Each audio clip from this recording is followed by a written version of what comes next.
falamos aqui sobre a importância de definir metas e objetivos, de fazer planos, de desenhar o seu futuro, de planejar o seu destino e a importância de consagrar tudo isso a Deus, consagrar os seus planos ao Senhor, como a Bíblia ensina em Provérbios.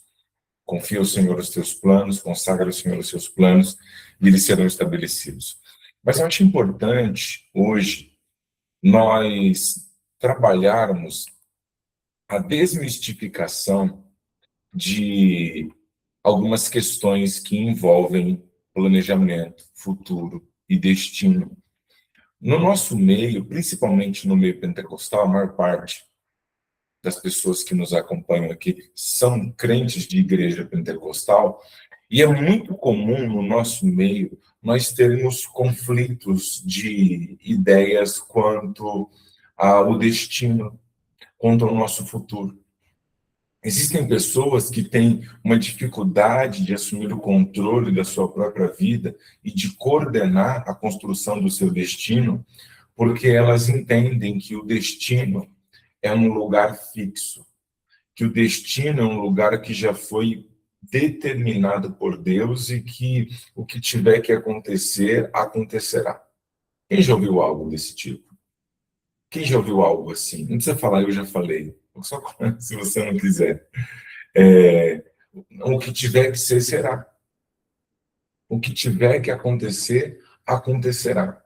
Aquilo que Deus determinou vai acontecer. Tem uma promessa de Deus para a vida da pessoa, então, não importa o que ela faça, essa promessa vai se cumprir. Tem uma profecia, então, se foi profetizado, vai acontecer. Mas será que realmente o que foi profetizado sempre vai acontecer, independente do que a pessoa faça? Será que realmente existe um destino profético determinado e não importa o que aconteça, o que você faça, para onde você vá, o que tiver que acontecer acontecerá? Isso parece até aquela ideia do karma, né? Eu digo a ideia do karma originalmente, né? O karma é um conceito hindu, né? Vem lá da Índia. É que aqui o pessoal no espiritismo deu outras atribuições ao karma. O karma é consequência, né, daquilo que você vai plantar. Se você desejar o mal, né, o mal vai voltar para você. Mas o karma, no conceito original, ele é o sentido literal, o significado é que o que tiver que ser, será. É só isso. E nós, muitas vezes, acabamos desenvolvendo uma fé fundamentada nisso. O que tiver que ser, será. O que tiver que acontecer, acontecerá. Então, não importa os planos que a gente faça. Então, não importa se a gente definir metas e objetivos, o que importa é o que foi determinado lá atrás. Você percebe que, ao pensar um pouquinho mais friamente e sem espiritualizar ou sem olhar com um olhar religioso para isso, só de você avaliar o que eu estou falando aqui, isso já começa a não fazer tanto sentido assim? Porque se o que tiver que ser, será, independente do que eu faça, então eu tenho responsabilidade sobre o meu destino. A nossa responsabilidade, a autorresponsabilidade, ela fica onde nisso? Muito pelo contrário. Na Bíblia, o que nós mais temos é exemplos de pessoas que receberam promessas porque alinharam o seu comportamento à promessa que foi recebida. E outros que perderam porque tiveram comportamentos desajustados com a promessa que receberam. O maior exemplo disso é Jesus. Jesus, ele vai nos mostrar que o destino não é algo fixo e que o destino pode ser alterado. Ah, mas e se Deus planejou algo para o meu futuro? Então, os meus comportamentos podem invalidar o que Deus planejou? Podem. Porque Deus não determina o seu futuro, ele planeja o seu futuro. A gente falou um pouco sobre isso já aqui. Deus faz planos para o seu futuro. A gente até falou ontem sobre planejamento em Deus. O próprio Deus planejando a construção do mundo e planejando tantas coisas. E para a humanidade, Deus também fez planos. Eu sei os planos que tenho para vocês, diz o Senhor, planos de paz e não de mal, para dar a vocês esperança e um futuro. Isso é um plano, não é? Então Deus planejou isso para o seu povo, que eles vivam bem e não vivam mal. Mas ele não determinou que seria assim. Ele apenas planejou. Porque se ele tivesse determinado, não, quem me serve, quem diz professar fé em mim, vai viver bem e não vai viver mal. Então não tem nenhum crente vivendo mal, né? Não teria nenhum cristão vivendo na escassez, mas tem. Por quê? Porque é cristão, serve a Deus, mas não tem um comportamento alinhado com essa vontade. Não tem ações congruentes com essa promessa. Então, essa promessa não será manifesta na sua vida. Olha o que aconteceu com Jesus aqui. Ó. Mateus capítulo 25.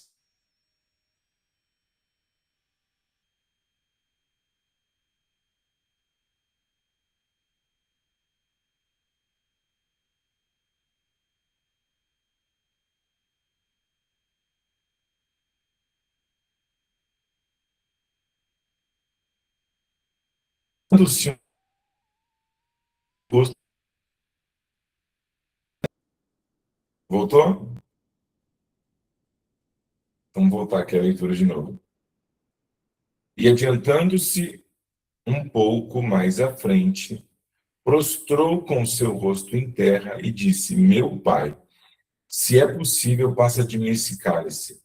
Todavia, não seja feito como eu quero, mas seja feita a sua vontade. Mateus 26 e 39.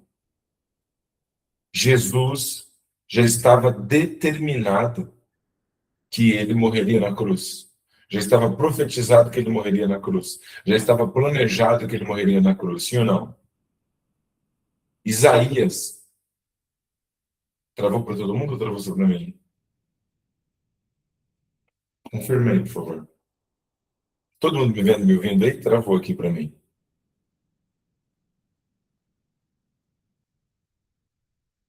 O assunto nem é tão pesado assim para travar na internet. Então vamos lá.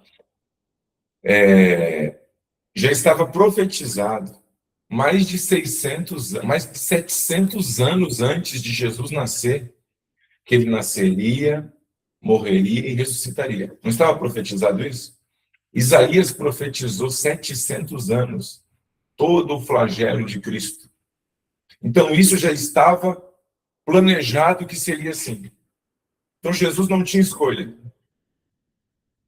Era isso que tinha que acontecer e aconteceu porque tinha que acontecer. Até no caso de Jesus, que foi enviado para isso. E já estava profetizado antes que isso aconteceria, se ele mudasse os seus comportamentos, se ele fizesse uma escolha diferente, o destino seria alterado. Porque se essa possibilidade não existisse, ele não estava pedindo: Pai, se possível for, passa de mim esse cálice. Se tiver uma outra forma, use essa outra forma. Eu não quero mais. Mas se não tiver outro caminho, contudo, que seja feita a tua vontade e não a minha. Jesus estava com uma vontade diferente, mas ele submeteu a vontade dele à vontade do Pai. Se ele não tivesse feito isso, tivesse feito qualquer outra escolha, ele não teria pecado. Se uma escolha diferente, não seria pecado. Mas essa escolha desviaria ele do destino profético, do destino que estava profetizado. E todo o destino seria alterado, sim ou não? Então você pode fazer escolhas que alteram o destino profético que Deus planejou para a sua vida. Você pode tomar decisões, você pode se relacionar com pessoas, você pode tomar caminhos que desviam você do plano original de Deus para a sua vida. Então entenda de uma vez por todas, o seu destino, ele está assim na sua mão. É que a nossa mente, com essa tendência à escassez, ela tem uma tendência a querer fugir de responsabilidade. Então, quando eu digo que o futuro é um lugar que não depende de mim, depende da vontade de Deus, eu estou me livrando de responsabilidade. Não está na mão de Deus. Vai acontecer o que Deus quiser que aconteça. Eu estou me esforçando aqui, mas eu sei que o que vai acontecer é o que Deus quer. Não vai acontecer aquilo que você fizer alinhado com a vontade de Deus. E qual é a vontade de Deus para a sua vida? Eu sei os planos que tenho para vocês, diz o Senhor. Planos de fazê-los prosperar e de que tenham um futuro. Numa outra versão, planos de dar a vocês paz e esperança. Numa outra versão, planos de dar a vocês paz e prosperidade. Vamos juntar tudo? Eu sei os planos que tenho para vocês, diz o Senhor. Planos que vocês vivam bem e não mal. Que vocês tenham paz, esperança, prosperidade e um futuro. Olha que extraordinário isso. Esse é o plano de Deus para a sua vida. Jeremias 29:11. Deus falou isso para o seu povo. Então, tudo que te aproxima desse plano está alinhado à vontade de Deus. Tudo que te aproxima do plano de viver bem e não viver mal está alinhado com a vontade de Deus para a sua vida. Tudo que te aproxima de ter uma vida com esperança e um bom futuro está alinhado com a vontade de Deus.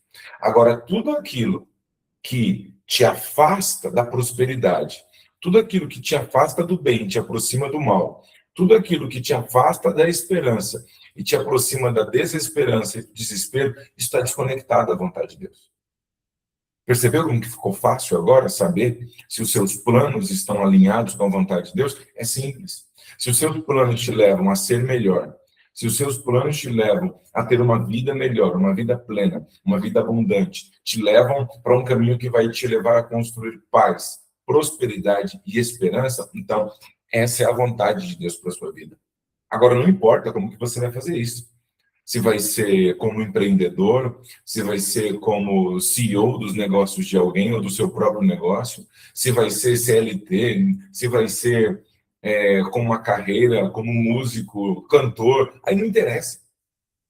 Aí está alinhado, essas coisas estarão alinhadas com o seu propósito pessoal, com os seus dons, com os seus talentos, com a sua vocação. Aí você precisa descobrir isso. Você precisa se submeter ao seu propósito pessoal. Você precisa alinhar as suas ações, seu trabalho, sua profissão, sua atividade diária, a sua vocação natural. Aí você vai trabalhar com energia, com disposição, com amor, porque não tem como, não tem combustível energético mais poderoso do que trabalhar com aquilo que se ama. Nada é mais poderoso do que trabalhar com aquilo que se ama, amar aquilo que você faz. Agora, se você trabalha executando uma função que você não gosta, para um chefe que você detesta, para ganhar um salário que é insuficiente, não tem como ser feliz assim. Aí não tem como ter prosperidade assim. Aí você está fora da vontade de Deus.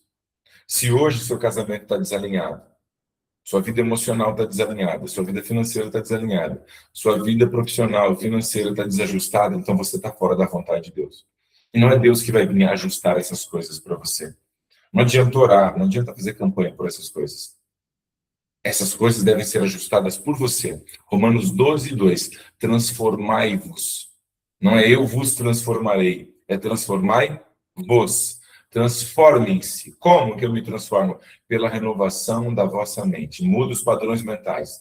Mude os paradigmas emocionais. E como que eu faço essa mudança? Terapia, treinamento de inteligência emocional, método TEM, mentoria todos os dias. Tudo isso é um conjunto para você reorganizar sua mente. Você precisa ter emoções saradas, mente reprogramada e futuro desenhado.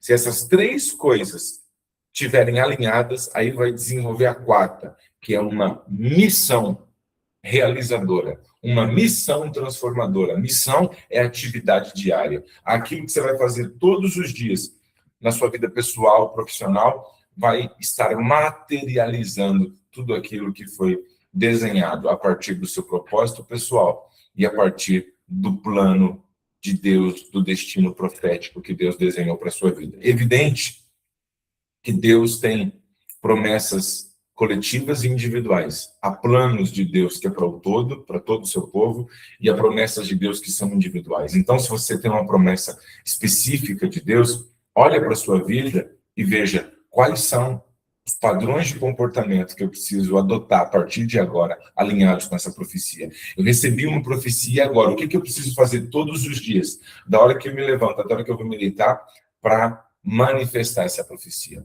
O que eu preciso fazer todos os dias alinhado com essa profecia? Amém? Vamos ficar por aqui por hoje? O nosso horário já está pertinho. Hoje a gente vai ter que ser britanicamente pontual. Tá bom? Fez sentido o que você aprendeu aqui hoje? Se fez sentido, tira o print, posta nos stories do Instagram com a frase que mais marcou você, com algo que representa o que você achou do nosso encontro de hoje, e posta lá nos stories do Instagram e marca @DanielClaven para eu poder repostar você, tá bom? Hoje é dia 1º de julho e daqui 10 dias, em São Bernardo do Campo, eu estarei presencialmente com uma edição inédita do curso Terapeuta Cristão, Formação Terapeuta Cristão, e vai ser uma edição especial, vai ter um material novo, impresso, bem especial, que você vai poder adquirir lá. Vai ser algo muito legal, mas muito legal mesmo. Você que já fez, pode fazer novamente, compartilha com outras pessoas, e vamos montar um exército de terapeutas cristãos ou de líderes cristãos habilitados com ferramentas terapêuticas para ajudar as pessoas, não apenas espiritual, mas emocionalmente também. Dia 11 de julho, presencialmente, lá no centro de São Bernardo, no curso Terapeuta Cristão, ali no nosso espaço do Instituto Claven, em São Bernardo do Campo. Beleza? E dia 24 e dia 25, sim, Thais, precisa fazer inscrição. A gente vai mandar o link lá nos grupos, tá? Vocês vão receber nos grupos aí do Método TEM, da Psicoteologia.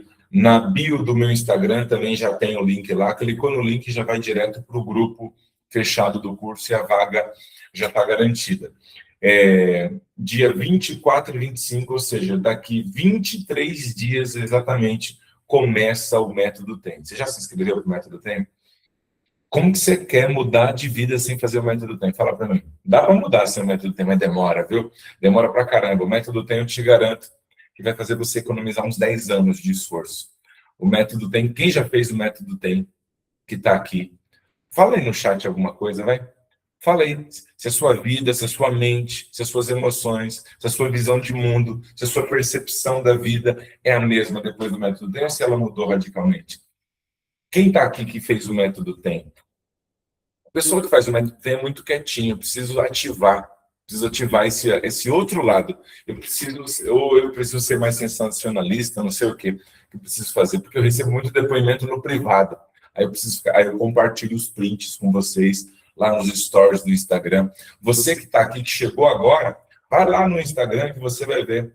Hoje mesmo eu vou colocar mais depoimentos novos que chegaram, que sempre está chegando depoimento novo. Porque as pessoas vão aplicando e tem gente que muda radicalmente de vida em 3 meses, em 12 meses, em 6 meses. Tem gente que muda radicalmente de vida, tem gente que é curado de depressão, de estresse, de ansiedade, de pânico. Já teve pessoas com depoimento de foi curado de fibromialgia, gente que emagreceu.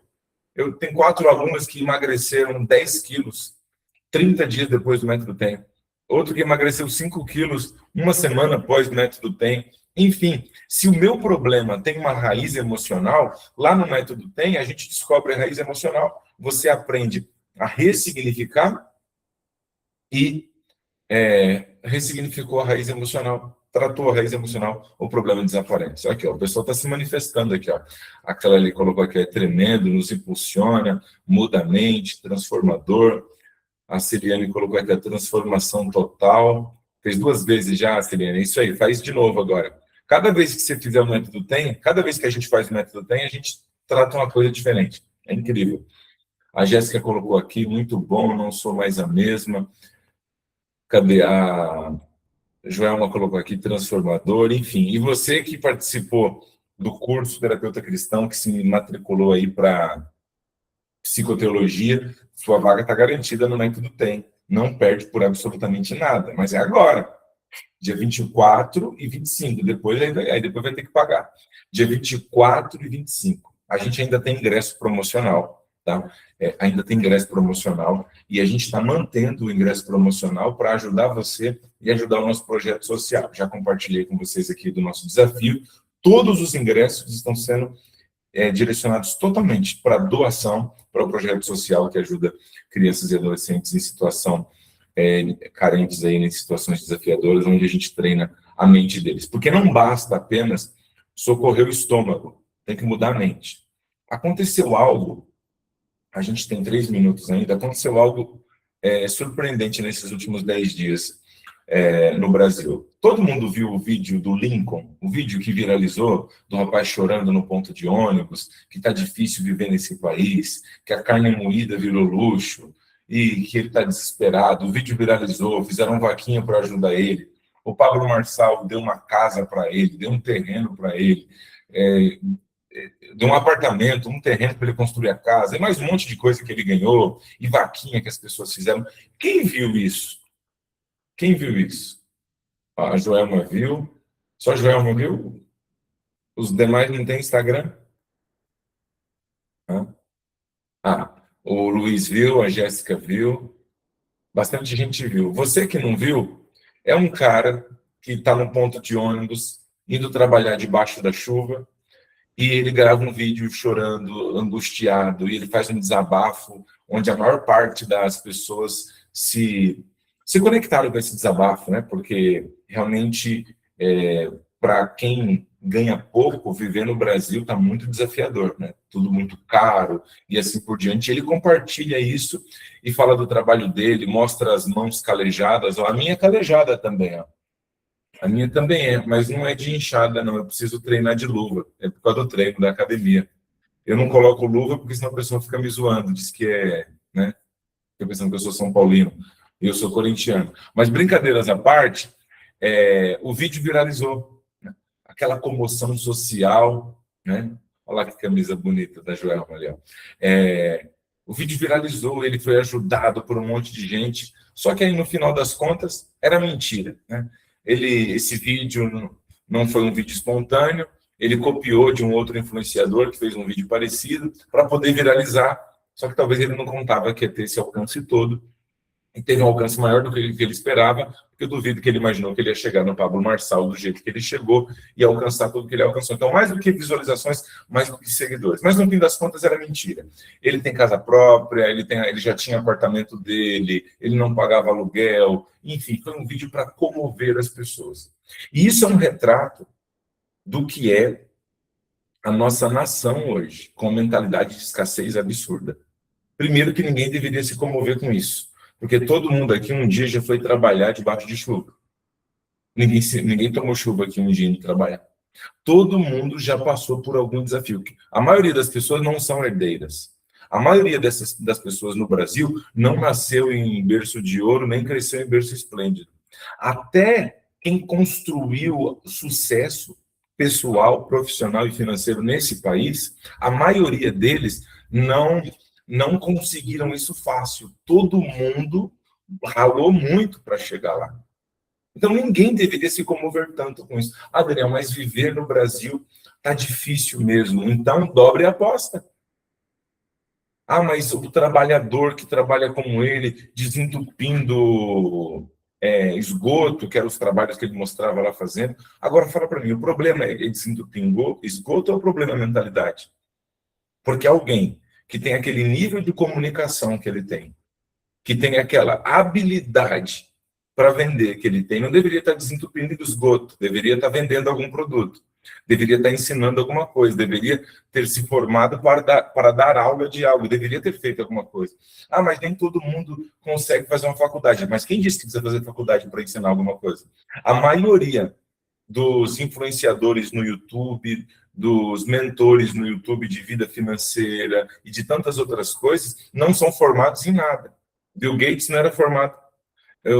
A maior parte dos grandes milionários, Steve Jobs, pensei Steve Jobs, falei Bill Gates. A maioria das pessoas mais bem-sucedidas do mundo não terminaram a universidade e muitos deles sequer se matricularam. Então, uma coisa não tem nada a ver com a outra. Então, o problema é mentalidade.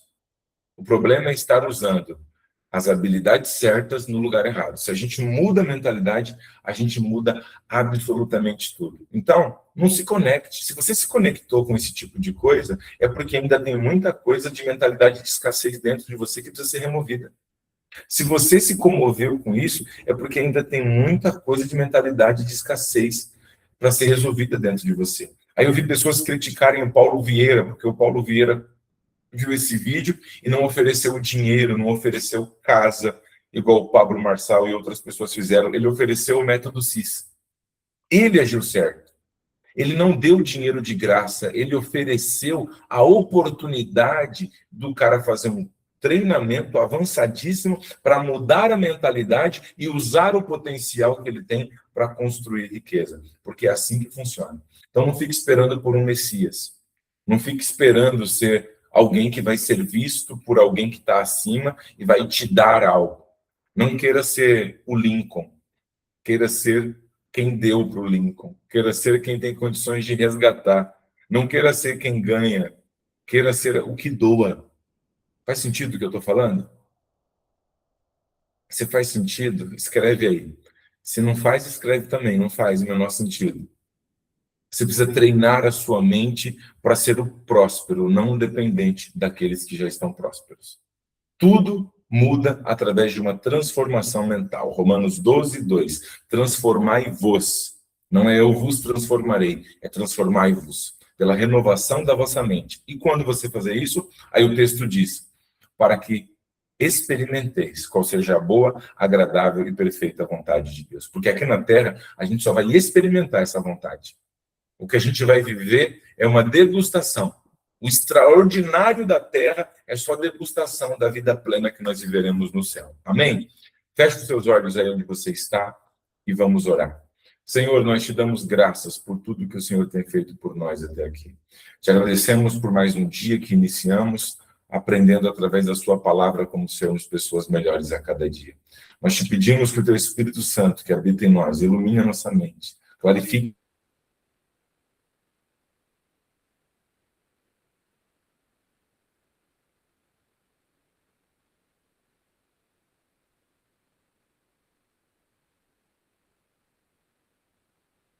que os comportamentos, relacionamentos estejam em congruência com o plano do Senhor para a nossa vida, de nos dar paz, esperança e prosperidade. Que nós possamos escrever os nossos sonhos e alinhar as nossas ações diárias à realização deles. Que nós possamos ser realizadores, que nós possamos ser doadores e não tomadores, e não sugadores, que nós possamos ser aqueles que suprem e não aqueles que dependem, que a boa mão do Senhor esteja estendida sobre nós no dia de hoje, para nos guardar do mal e nos fazer prosperar, é o que nós te pedimos em nome de Jesus. Amém. Deus abençoe o seu dia e até amanhã. Tchau, tchau.